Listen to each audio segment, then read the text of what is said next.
السلام عليكم اختي كاير. المهم كنتمنى كلشي مزيان. درت هاد لا فيديو غير باش نهضر على شنو طاري دابا في المغرب. اليوم كانوا بزاف ديال الوقفات احتجاجيه سلميه بزاف ديال المدن المغربيه، المطالبه بقطاع الصحه مقاد، بتعليم مقاد، بون في ديني، بالكرامه والعداله الاجتماعيه اللي هما حوايج عاديين اننا نطالبوا بهم سيتويان كيبغيو بلادهم وكيبغيو شعبهم وكيبغيو ان بلادهم تحسن. كيما شفنا كاملين داكشي اللي طرا ما كيعجبش. بغيت غير نسول، انا بغيت غير نفهم واش هذه الصوره ديال البلاد اللي غتنظم كاس العالم، واش هذه هي الصوره ديال البلاد الديمقراطيه؟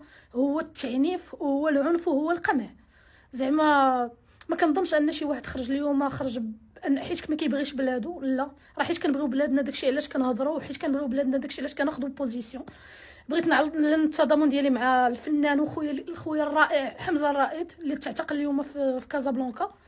الحاجه اللي بغيت نفهم، زعما الناس اللي ما كيهضروش، لي انفلونسور، لي زارتيست اللي عندهم دي بلاتفورم، واش كيجيكم عادي انكم تشوفوا دي جون كيتعرضوا للاعتقال والعنف بديك الطريقه؟ واش كيجيكم عادي ان الناس كيتجروا بديك الطريقه؟ واش هذه بالنسبه لكم شي حاجه عاديه؟ وبغيت نفهم علاش كنلقاوكم غير في الاحتفالات والرقص والفجور، علاش ما كنلقاوكمش في لي بوزيسيون؟ علاش ما كتضامنوش مع خوتكم الا كتبغيو بلادكم بصح؟ كتبغيو بلادكم غير في كره. راه الوطنيه خوتي ماشي هي غير نفرح حيت وصلنا كاتريام في لا كوب دو موند، سي با سا. الوطنيه هي انني نبغي بلادي تزيد لقدام، انني نتضامن مع الناس اللي كيعانيو، وانني نشوف داكشي اللي طاري في الحوز وما نسكتش عليه. هذه هي الوطنيه، وهادشي اللي كاين.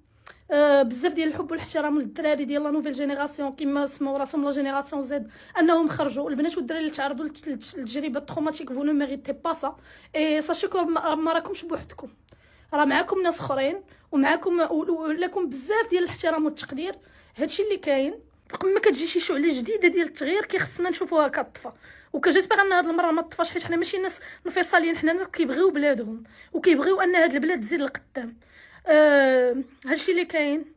والله يدير شي تا ولد الخير، وليبيغي لي ديتونو، ليبيغي كلشي، فري كلشي، وفري خوتي وفري حمزه الرائد. هادشي اللي كاين.